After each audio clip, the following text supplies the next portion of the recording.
नमस्कार, मैं हूं आशीष वर्मा। मॉर्निंग कॉल में आपका स्वागत है। शुरुआत इस वक्त की हेडलाइंस के साथ। ग्लोबल बाजार से मिले जुले संकेत। एक दिन की छुट्टी के बाद खुले अमेरिकी डाउ में 200 पॉइंट की तेजी। क्रूड की कीमतों में नरमी से यूरोपीय बाजार फिसले। एसजीएक्स निफ्टी मजबूत खुला। क्रूड सप्लाई पर ईरान, इराक और वेनेजुएला की बैठक पर है सबकी नजर। सऊदी अरब, रूस, कतर और वेनेजुएला जनवरी के स्तर पर ही प्रोडक्शन सीमित करने पर सहमत। डूबे कर्ज की वजह से रेटिंग एजेंसी एस&पी सरकारी बैंकों को कर सकती है डाउनग्रेड। सिंडिकेट बैंक पर नेगेटिव आउटलुक बरकरार। बैंक ऑफ इंडिया को नेगेटिव करने पर विचार, जबकि इंडियन ओवरसीज बैंक को क्रेडिट वॉच पर रखा। एनएससीएल एफटीआईएल मर्जर के लिए करना होगा और इंतजार। बॉम्बे हाई कोर्ट ने लगाया 31 मार्च तक स्टे। अगली सुनवाई 17 मार्च को। 1 अप्रैल से छोटी बचत योजनाओं पर सरकार ने घटाई ब्याज दरें। बैंक जमा के बराबर मिलेगा ब्याज। वरिष्ठ नागरिकों और लड़कियों के लिए ब्याज दरों में कोई बदलाव नहीं। और 6 करोड़ पीएफ खाता धारकों के लिए खुशखबरी। अब पीएफ पर मिलेगा ज्यादा ब्याज, मगर वक्त से पहले अकाउंट बंद करने पर लगेगी पेनाल्टी। लेकिन चलिए, बुधवार का कारोबारी सत्र किस तरह के इंडिकेशंस आज के लिए। सबसे पहले देख लेते हैं सिंगापुर में जो हमारा निफ्टी लिस्टेड है, यानी कि एसजीएक्स निफ्टी किस तरह से कामकाज कर रहा है। और आधे % की मजबूती के इंडिकेशंस, 33 अंक शायद अब बढ़त के साथ आज खुलते हुए नजर आएंगे। लेकिन एशिया में मिला जुला कामकाज देखने को मिल रहा है आपकी स्क्रीन पर। लेकिन सीएनबीसी आवाज के मार्केट एडिटर अनिल सिंघवी का मानना है कि भारतीय बाजारों में आज खरीदारी करने के मौके ढूंढने चाहिए। उतार चढ़ाव बना रहेगा, लेकिन इस बीच कोई भी लोअर लेवल्स पे उम्मीद करी जा सकती है खरीदारी करें और रिकवरी शायद देखने को मिले। तो अनिल की रणनीति क्या है? एक मामूली गैप अप नजर आ रहा है आधे % के आसपास का। क्या उसके बाद भी खरीदारी करके चलूं? ये डिटेल में आगे मैं अनिल से समझूंगा। लेकिन इस समय मैं ग्लोबल क्यूज की बात कर रहा था, जिससे हमारा एसजीएक्स निफ्टी इन्फ्लुएंस्ड है। आधे % का उछाल जरूर दिखा रहा है, लेकिन ध्यान रखें एशिया में मिला जुला कामकाज है। यूरोप में हमने देखा था मिला जुला कामकाज। यूरोजोन के जो मार्केट से वो दबाव के साथ कामकाज कर रहे थे। अमेरिका में हालांकि मोमेंटम स्ट्रांग था, लेकिन मेरे सहयोगी डिम्पी कालरा मेरे साथ जुड़ चुके। डिम्पी, हाय, गुड मॉर्निंग। अमेरिका पे शायद ज्यादा फोकस नहीं करना चाहिए, क्योंकि एक दिन की छुट्टी के बाद जब ग्लोबल मार्केट रिजॉइस कर रहे थे, उन्होंने मिस आउट करा था, तो एक फॉलो अप बाइंग होगी। यूरोप और एशिया पे ज्यादा फोकस करूं? ये बिल्कुल ठीक कह रहे हैं आप, क्योंकि प्रेसिडेंशियल डे के कारण जो छुट्टी थी उसको आज यूएस मार्केट्स ने इनफैक्ट उस लिहाज से देखा, तो उस बीच ग्लोबल मार्केट्स भी जब तेज थे। तो लेकिन आप एक 2-3 चीजें बहुत इंपॉर्टेंट हुई हैं कल, जो कि कच्चे तेल को लेकर लगातार जो बैठकों का दौरा भी जारी है। आपको पता ही है कि कुछ एक देश इस चीज के लिए तैयार हो गए हैं कि अपनी प्रोडक्शन को जनवरी तक रखेंगे। एक और बैठक होनी ड्यू है, जो कि एक बड़े फैसले के तौर पर होनी है। तो ये सारी चीजें कहीं ना कहीं इंडिकेट करती है कि क्रूड के अंदर एक बड़ा खेल वापस होता हुआ दिख सकता है। और इसी के चलते आप उतार चढ़ाव बहुत तेजी से देख पा रहे हैं। 3-3, 4-4% उससे भी कहीं ज्यादा का उतार चढ़ाव जो है एक ही दिन के अंदर क्रूड के अंदर इंट्राडे में देखने को मिल रहा है। इसलिए यही आप कल भी देखने को मिला, जब ब्रेंट क्रूड के अंदर हमने वापस गिरावट आती हुई देखी और $32 तक फिसल गया, जहां पहले $35 के आसपास था। तो इस पर बड़ा इंपॉर्टेंस रखनी होगी। इसके अलावा आज इंडस्ट्रियल प्रोडक्शन के आंकड़े यूएस में आने हैं, ये भी बड़ा इंपॉर्टेंस रखता है। और यूएस फेड के मिनट्स भी आज ही जारी होंगे, तो इसकी भी इंपॉर्टेंस होगी। तो आज यूएस मार्केट्स पर फिर से नजर रखनी होगी। इस बीच करेंसी को लेकर जो चीन ने अपने बयान दिए हैं, उससे काफी हद तक बाजार अभी तक खुश दिख रहा है। थोड़ी देर में चाइनीज मार्केट खुल जाएंगे, उसका भी रिएक्शन देखना होगा। कल भी को 3% वो बढ़कर ही बंद होते हुए दिखे थे।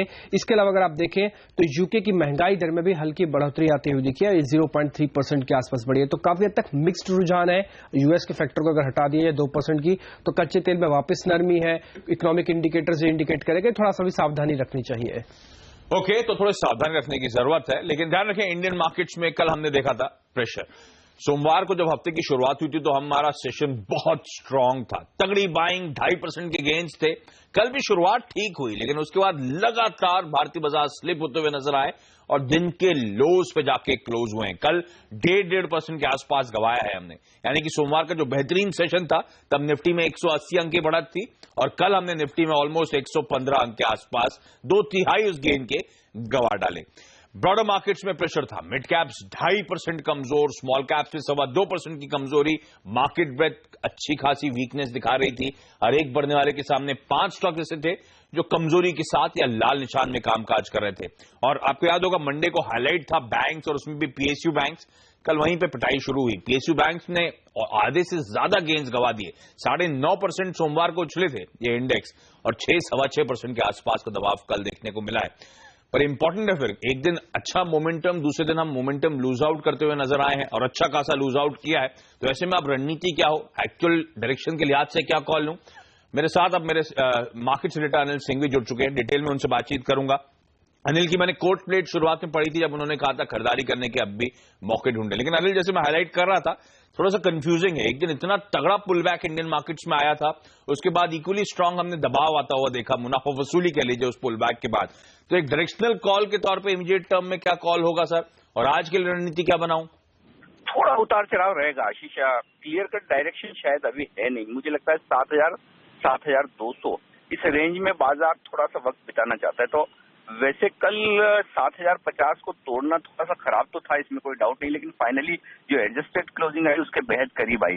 इसीलिए एक उम्मीद आप कर सकते हैं कि थोड़ी रिकवरी आज होती दिखे, लेकिन अब इस रिकवरी में बिल्कुल हम 100% बढ़ ही जाएंगे वो मुश्किल लगता है, क्योंकि ट्रेडर्स की तरफ से बिकवाली के आंकड़े ज्यादा दिख रहे हैं। कल के सेशन में पॉजिटिव यही है कि इतनी गिरावट के बावजूद एफआईएस की तरफ से आंकड़े वायदा कारोबार के काफी अच्छे नजर आ रहे हैं। उन्होंने दमदार खरीदारी इंडेक्स फ्यूचर्स में की है, स्टॉक फ्यूचर्स में की है, तो उसके दम पर आप एक बार, और ग्लोबल संकेत जो है मजबूत, उसके दम पर आप ऊपर तो चल जाएंगे। 7,100 पहला लक्ष्य जहां पर बाजार शायद जाते हुए दिखे या खुलते हुए दिखे, अगर उसके पार निकलकर टिक पाए तो फिर आपको एग्रेसिव शॉर्ट कवरिंग और थोड़ी और फ्रेश खरीदारी आती दिखेगी। लेकिन बेहतर ये होगा कि कुछ high beta mid cap stocks में आज तेजी का मौका ढूंढा जाए। लेकिन ओवरऑल बाजार में मेरा अभी यही व्यू है कि 7,000 और 7,200 पॉइंट की रेंज में बाजार अच्छा खासा उतार चढ़ाव दिखाएगा। दूसरी एक और बात कि बैंक निफ्टी में अभी भी वो अच्छी मजबूती दिख नहीं रही, तो बैंक निफ्टी जब तक 14,500 14,600 के पार निकलकर टिक न जाए, बंद न दे, तब तक वहां पर मुश्किल रहेगी। तो बैंक निफ्टी शायद बाजार को बहुत ज्यादा ऊपर न जाने दे। ओके, थोड़ा कॉशियस रहने का समय है। एक रेंज में नजर आ रहा है, गिरावट में खरीदारी करने के मौके ढूंढे। 7,000 का स्टॉप, उसके बाद 7,100 और 7,200 तक इवेंचुअल शायद आपको टारगेट्स देखने को मिल सकते हैं इस बाजार में। तो अपसाइड मोमेंटम अभी भी नजर आता है। जैसे हाईलाइट भी कर रहे थे एफआईआईएस के वायदा बाजार में आंकड़े, मैं इस बात को इसलिए स्पेसिफाई कर रहा हूं क्योंकि कल भी जब अनिल से बाजार में बात हुई थी तब उन्होंने कैश मार्केट नहीं, वायदा बाजार में जो एफआईआई के अच्छी खरीद के आंकड़े हैं उन पर फोकस कर रहा था। हालांकि कल, जहां तक कल की बात है, एफआईआईएस ने कल 950 करोड़ रुपए के आसपास की कैश मार्केट में बिकवाली करी और घरेलू संस्थागत निवेशक यानी कि डीआईएस ने ऑलमोस्ट 600 करोड़ रुपए के आसपास ही कल खरीद करी है। लेकिन चलिए, डिम्पी मेरे साथ बने हुए हैं, वायदा बाजार का उनसे अपडेट ले लेते हैं। डिम्पी, वायदा बाजार में किस तरह की पोजीशंस बिल्ड हो रही हैं, क्या क्यूज वहां से मिल रहे हैं? जैसे आशीष अभी आप कह ही रहे थे कि अब जो कैश मार्केट में एफआईआईएस ने सेलिंग की है वो करीब 964 करोड़ रुपए की, अगर उससे पहले की अगर आप सेलिंग देखें तो 1,300 प्लस करोड़ की थी, यानी कि 2 दिन में करीब 2,000 करोड़ से ज्यादा का एफआईआईएस की तरफ से सेलिंग आती हुई दिखी है कैश मार्केट के अंदर। और शायद ये बड़ी वजह है कि बाजार जब बहुत तेज था उसके बावजूद बाजार टिक नहीं पाया, क्योंकि एफआईआईएस की तरफ से लगातार 2,000 करोड़ रुपए की सेलिंग सिर्फ एक दो दिन के अंदर आती हुई दिखी है। एक इंपॉर्टेंट चीज अगर आप देखें तो वो था कि इंडेक्स ऑप्शंस के अंदर ट्रेड, ये करीब 1,700 करोड़ रुपए की यहाँ पे सेलिंग और होती हुई दिखी है।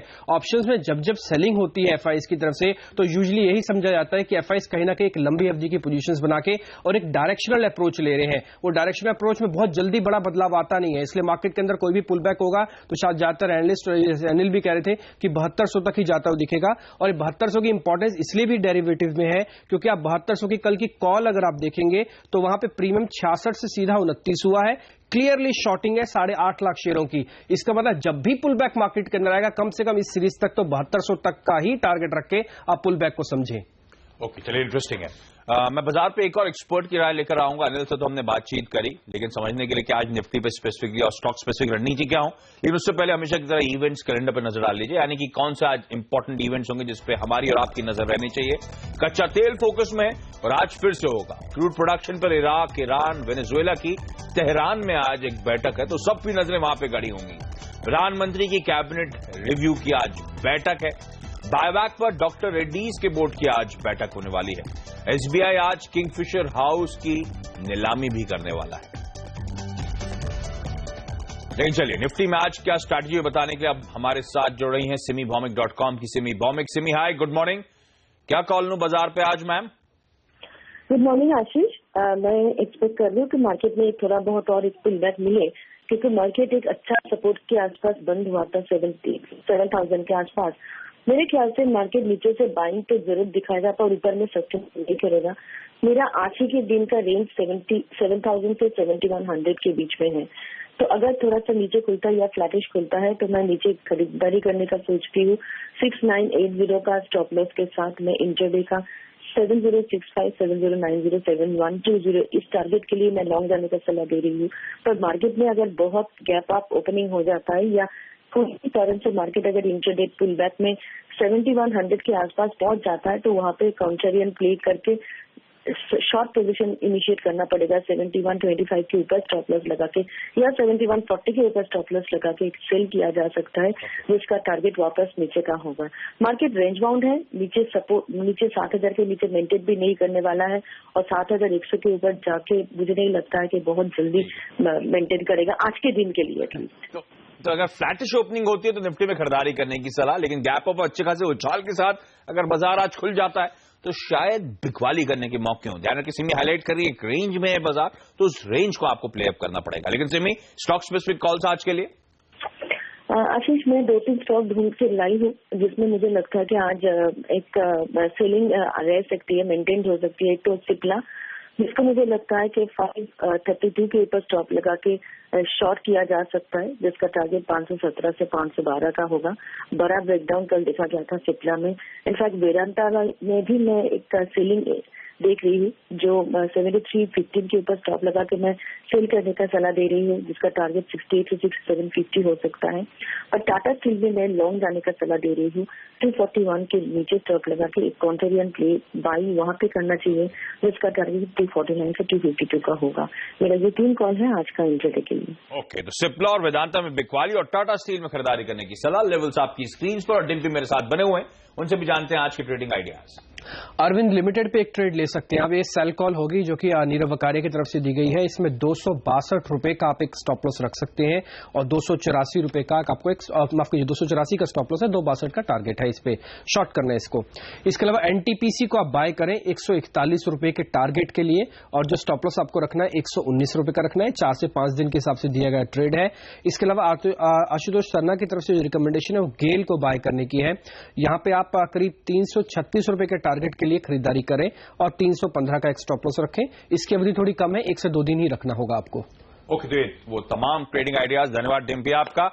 लेकिन आज कौन से टॉप 5 शेयर्स खबरों की वजह से रहेंगे फोकस में, जानते हैं मेरे सहयोगी हेमंत घई से। हेमंत, हाय, गुड मॉर्निंग। कौन से स्टॉक्स रहने वाले हैं आज रडार पर? बैंकिंग स्टॉक्स रहने वाले हैं। पीएसयू बैंकिंग आप देखिए जिस तरह से रोज पिट रहे हैं ये, और यहां पर अब एसएनपी तरफ से खराब खबर आती हुई एसएनपी ने आईओबी को दरअसल डाउनग्रेड करने का फैसला नहीं लिया है, लेकिन एक तरह से इसको आप कहें क्रेडिट वॉच पे रखा है। इसको गौर करेंगे, देखेंगे वो कि आगे चलकर ये किस तरह के घाटे और करती है। उनका अनुमान है कि लॉसेस आगे और बढ़ते हुए नजर आएंगे। इसके अलावा बैंक ऑफ इंडिया का जो आउटलुक है उन्होंने देखिए वो स्टेबल से घटाकर नेगेटिव कर दिया है। तो ये 2 बैंक्स हैं जिस पर आज प्रेशर देखने को मिल सकता है। साथ ही आरईसी, पीएफसी, कल भी आपको याद होगा दबाव के साथ ये शेयर ट्रेड कर रहे थे और देखिए इनकी प्रोविजनिंग आरईसी की दुगनी होती हुई दिखी है, पीएफसी की तिगुनी होती हुई दिखी है। तो ये 2 ऐसी कंपनियां हैं जिन पर नजर होनी चाहिए। इसके अलावा एचसीएल टेक के लिए एक पॉजिटिव खबर है। इनको वॉल्वो के साथ एक आउटसोर्सिंग कॉन्ट्रैक्ट इनके हाथ लगा और अब तक का सबसे बड़ा आउटसोर्सिंग कॉन्ट्रैक्ट बताया गया है। ये $1.8 अरब का है। तो इस शेयर में एक नजर रखनी चाहिए तेजी की साइड की। भले चाहे इंजीनियरिंग है, एक ऐसी कंपनी जो पिछले कुछ दिनों में कंट्रोवर्सीज में रही थी, अब यहां पर इसको एक ऑर्डर्स मिलते हुए करीब 398 करोड़ रुपीस का एक ऑर्डर मिला है छत्तीसगढ़ और मुंबई से। साथ ही केशोराम पर भी नजर रखिए। आपको याद होगा कल इसकी बोर्ड बैठक थी, हमने आपको बताया भी था और उस बोर्ड बैठक में यही फैसला लिया गया है कि ये पैसा जुटा रहे हैं प्रमोटर्स से करीब 90 करोड़ रुपए और कन्वर्टेबल प्रेफरेंशियल शेयर जारी कर रहे हैं ये इंडसइंड बैंक को, वहां से भी 90 करोड़ रुपए जुटा रहे हैं। तो टोटल 180 करोड़ रुपए पूंजी जुटाने की योजना इस कंपनी ने भी बनाई है। ओके, धन्यवाद आपके। तमाम स्टॉक्स हैं आज ट्रेड पे फोकस में रहेंगे। आपकी स्क्रीन पर एक क्विक रैप अप, किस तरह का रिएक्शन एक्सपेक्ट किया जा सकता है। लेकिन क्विक हील टेक्नोलॉजीज का शेयर कल बाजार में लिस्ट होने वाला है। कंपनी के आईपीओ को बेहतरीन रिस्पांस मिला था। 311 से 321 रुपए प्राइस बैंड वाला इश्यू 11 गुना सब्सक्राइब हुआ था। आईपीओ का क्वालिफाइड इंस्टीट्यूशनल बायर्स का हिस्सा 4.3 टाइम्स और रिटेल निवेशकों का 3.8 टाइम्स सब्सक्राइब हुआ। आईपीओ के जरिए कंपनी ने करीब 450 करोड़ रुपए जुटाए हैं।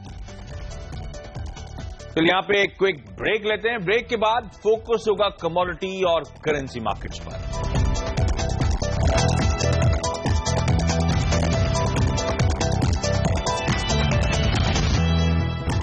ब्रेक के बाद आपका स्वागत है और सीएनबीसी आवाज पर आ गया है बाजार में पैसे बनाने के साथ साथ इनाम जीतने का महामुकाबला।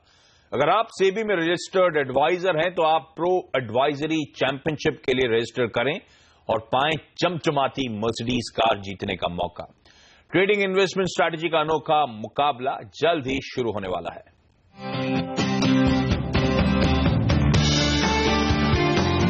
सेबी में रजिस्टर्ड इन्वेस्टमेंट एडवाइजर्स और रिसर्च एनालिस्ट के लिए आ रहा है शानदार मौका, प्रो एडवाइजरी चैंपियनशिप यानी PAC। सिर्फ सीएनबीसी आवाज पर आपको मिलेगा इस चैंपियनशिप का पूरा ब्यौरा और शानदार इनाम जीतने का मौका। और इसमें हिस्सा ले सकते हैं इंट्राडे और पोजिशनल कॉल्स देने वाले एडवाइजर्स। ये मुकाबला इक्विटी, कमोडिटी और करेंसी तीनों मोर्चों पर एक साथ चलेगा। तीनों में अपने अपने मुकाबले होंगे और हर रोज सबसे जबरदस्त कॉल देने वाले एडवाइजर्स को मिलेंगे शानदार प्राइज यानी 10-10 ग्राम सोना। और हर कैटेगरी में चैंपियनशिप जीतने वाले को मिलेगी चमचमाती मर्सिडीज कार। चैंपियनशिप में हिस्सा लेने के लिए आपको सेबी से रजिस्टर्ड इन्वेस्टमेंट एडवाइजर या रिसर्च एनालिस्ट होना जरूरी है। इसके बाद आपको advisoryमंडी.com के रजिस्ट्रेशन पेज पर जाना है, अपना ब्यौरा भरकर रजिस्ट्रेशन करवाना है और आप इस चैंपियनशिप में हिस्सा लेने के लिए तैयार हैं। चैंपियनशिप का पहला सीजन 21 अप्रैल से शुरू होगा और सबसे बड़ी बात, इस चैंपियनशिप में हिस्सा लेने के लिए आपको कोई फीस नहीं भरनी। फिर अब बात कमोडिटी और करेंसी मार्केट्स की, और कमोडिटीज पे बातचीत करने के लिए हमारे साथ हैं कार्वी कॉमट्रेड की प्रिया चौधरी जी। प्रिया जी हाय, गुड मॉर्निंग मैम। क्या करूं, कच्चा तेल एक तरफ तो बड़ा अच्छा उछाल आया, सेंटिमेंट पॉजिटिव हुआ कि कुछ ओपेक और नॉन ओपेक में 15 साल बाद एक सहमति बनी है, पर कोई प्रोडक्शन कट नहीं हुआ, फ्रीज कर दिया अपने लेवल्स को, और आज फिर से एक अहम बैठक है। इस बीच क्या कच्चे तेल में फिर से तूल आ सकता है, मोमेंटम आ सकता है? गुड मॉर्निंग आशीष। जैसा कि अभी आपने बताया कि ऑयल मिनिस्ट्री की मीटिंग हुई थी,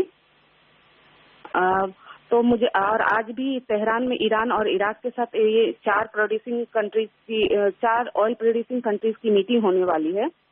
हालांकि डिमांड बहुत कम है, तो बेस्ड ऑन आउटकम वॉलेटिलिटी बनी रहेगी मार्केट में। तो मुझे लगता है कि आज क्रूड के अंदर लोअर लेवल बाइंग रखनी चाहिए।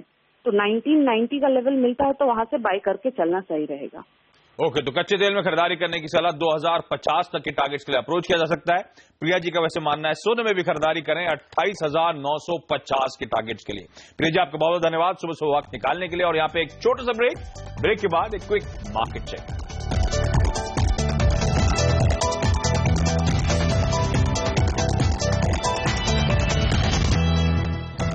ब्रेक के बाद आपका स्वागत है। और छोटी बचत योजनाओं पर अब कम ब्याज मिलेगा। सरकार ने बैंक डिपॉजिट को बढ़ावा देने के लिए छोटी बचत योजनाओं के ब्याज को घटाने का फैसला किया है। इस खबर पर और ज्यादा जानकारी दे रही हैं हमारी सहयोगी कविता थपलियाल। 3 योजनाएं हैं यहाँ पर। अगर हम पोस्ट ऑफिस टर्म डिपॉजिट की बात करें तो 1 साल, 2 साल, 3 साल पर आपको कम ब्याज मिलेगा। उसके बाद 5 साल की आरडी पर भी आपको कम ब्याज मिलेगा। और साथ ही किसान विकास पत्र की अगर मैं बात करूं तो इस पर भी ब्याज दरें घटा दी गई है। ब्याज दरें घटाने का मतलब यहाँ पर यह बताया गया है कि जो आपको बैंकों में ब्याज दर मिलती है उसी के मुताबिक आपको ब्याज दर इन स्कीम्स में मिलेगी। मसलन अगर मैं आपको कहूं कि बैंक में अगर एसबीआई की हम बात करें 1 साल की आरडी के लिए आपको 7% का इंटरेस्ट रेट मिलता है, तो वही आपको पोस्ट ऑफिस आरडी में भी 7% का ही ब्याज मिलेगा। मौजूदा दर की अगर मैं बात करूं तो यहां पर 5 साल की आरडी पर आपको 8.4% तक का ब्याज मिलता है। क्वार्टरली है ये। उसके बाद टर्म डिपॉजिट की अगर हम बात करें तो 1 साल, 2 साल, 3 साल पर आपको लगभग 8.4%। और साथ ही अगर मैं केवीपी की बात करूं यानी किसान विकास पत्र की बात करूं तो उसमें भी आपको 8.4% तक का ही ब्याज है। ओके, इस बीच एसजीएक्स निफ्टी में मजबूती और बढ़ती हुई 2.5% का उछाल। लेकिन मॉर्निंग कॉल में आज के लिए इतना ही। वक्त चला एक छोटे से ब्रेक का। ब्रेक के बाद स्टॉक 2020। नमस्कार।